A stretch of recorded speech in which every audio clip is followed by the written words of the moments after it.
Hey guys, I'm Angela and welcome back to Hobby Night. Today I'm finishing up my tribute to Slaanesh, the Keeper of Secrets Greater Daemon.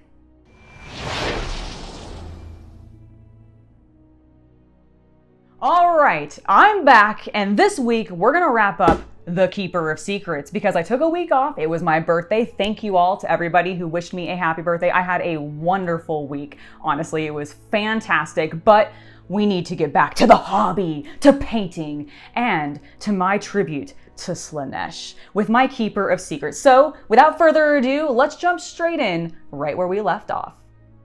I'm going to be picking up right where I left off last episode with Leviathan Purple because I'm going to be using this as the base coat for the metallics we'll be moving on to next. It occurred to me that this would be a perfectly acceptable base color and it'll help unify everything that I've got going on my model already. We've used a lot of purples, why not just stick with it? From there, we're going to move in to working on her armor, weapons, and a lot of the details on her outfit. And we're going to start with Gehenna's gold. I chose this because she's Slaaneshian.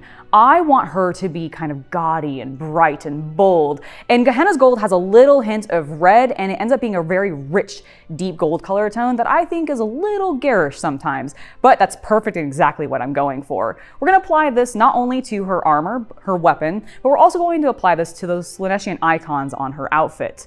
From there, let's actually work on the beads that keep all those icons on. And we're going to use Filigree Silver from Master Series Paint Collection for this. It's the brightest silver that I had, and I wanted something that was going to be light and contrasting to the deeper gold that I've already used. I love this color, but my goodness, do I not want to use it for a little while because I took so long to get all this filigree done. It just, my eyes went crosswise. Like I just couldn't see straight for a little while. I had to keep taking breaks. Make sure that you do that if you see that you're having the same issues. And it's all because I was staring in one section for a very, very long time working on this silver trim. But it did end up being worth it because she's looking fantastic. However, all of those metallics that we've put on there are a little brighter and shinier than I really want. They really contrast with the more matte finish of her skin especially. So in order to knock that shine back, I'm going to pull out the new Nuln Oil shade and give that a try. I will admit I didn't really notice a huge difference between it and its predecessor, but I still really like the color and it knocks back the shine exactly as I want it to.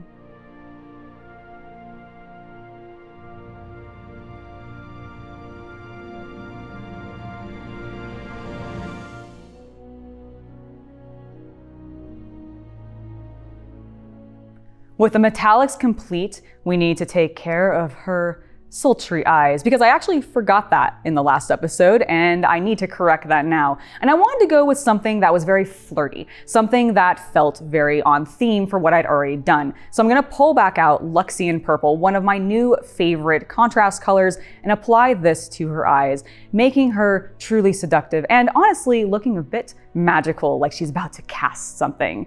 After we're done with that, I'm going to move on to her hair. Now I do have to do an off-camera cleanup stage using a little bit of matte white from the Army Painter because I got a bunch of other colors on her hair as I was working on other sections of the model. But once it's all cleaned up, we've got a crisp, clean layer of white on there, I'm going to move on to one of the shades I've been most anticipating when the new contrast line and shades were announced, and that is Soul Blight Gray. This is a gorgeous white wash that I absolutely love. If you like the Holy White Speed paint from the Army Painter, this color is quite equivalent to that, and I really think it's fantastic. It's what I had hoped that the Apothecary White was going to be. Yes, I actually had hoped that this was what Apothecary White originally was going to be as well, and I'm very happy to see that Games Workshop has now given us a blue tinted whitewash as well as a warm tinted whitewash. It's perfect. I absolutely love what this does to her hair. I only use a single coat, and then we can move on to the base. Base. It's that time of the video where I interrupt to tell you about my Patreon and to let you know that we just added a Discord server which all tiers get access to. So if you're wanting a way to chat with me, share with me your projects, or just tell me what board games you're playing, definitely make sure to check the link below and check out my Patreon. All that I have left to do is take care of the base. And for that, I'm going to go with something pretty standard, but I think is going to be very effective. First, I'm going to paint the entire base using Mechanicus Standard Gray, just to give myself a nice foundation of color to put my texture paint on top of. I find sometimes if I don't do this, the texture paint doesn't always stick as well as I want it to, and occasionally when I'm putting tufts on later, it'll pull back off. So I'm hoping this will help prevent that from happening. Once the Mechanicus Standard Gray is fully dry, we're gonna move on to our texture paint. And for that, I'm just gonna go with some basic Astrogranite is what it's called. I almost said the name wrong because there's a couple of different weird names for these particular paints. But we're gonna go with Astrogranite, which is just a nice sort of gravel effect. And I'm going to make sure to use my texture tool after I've spread it all out onto the base to really make some nice patterns, scraping a bit, maybe like patting it, just so that I can get some really interesting, a little bit more natural textures, like she's either been walking around or her cape has been dragging along the ground. Once the texture paint has had plenty of time to dry, I give it a full evening to dry. I'm going to come back in and I'm going to be using one of the new blue contrast paints. For this one, I'm going to be using Asurman Blue, or Asurman Blue. Asurman Blue is, I believe, how it's pronounced. And this is a really lovely, rich, royal blue color tone in my opinion, and I think it's perfect for what I'm going for. And I have some gamer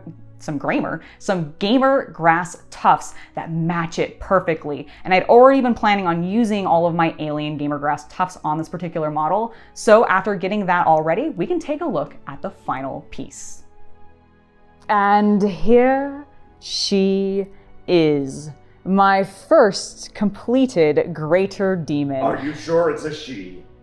You know what? I'm not actually sure. All I know is that I hope she who thirsts is pleased, because I frankly am. Like, this was a bit of a challenge. I knew that painting a Greater Daemon was going to be a bigger deal than anything I had ever painted previously. Even with having painted the Shard of Catan that I did, the Void Dragon, I almost forgot his name, which I had done previously. I knew this was going to be a big challenge.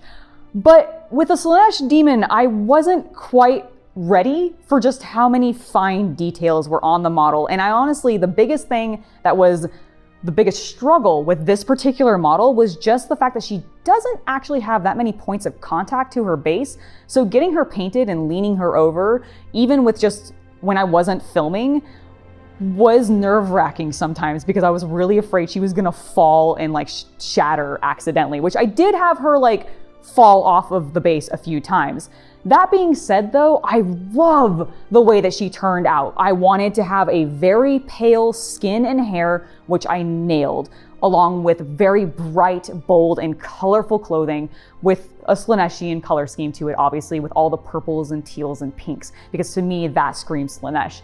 And then I managed to get all of that, and then I got to the base, which I was mildly nervous about because I wasn't 100% sure what I was going to do with that at first. But then I came up with the blue dirt with using all of my alien tufts and everything, and I think it looks stunning. She is such a cool piece that I can't wait to put on display in my cabinets and actually just like be able to look at her all the time. It was just so much fun to paint this. I hope you guys enjoyed this 2-part episode where I painted up my first Greater Daemon. If you did, make sure to let me know you liked it in the comments below, or just leave a like on the video itself. In the meantime, I want to give a huge thank you to my patrons for making sure that content like this can continue to happen. Without your guys' help, we would not be doing this, so thank you very, very much. If you'd like to join them, you can find a link to my Patreon in the video description. I have been Angela, and I hope you have a wonderful hobby night.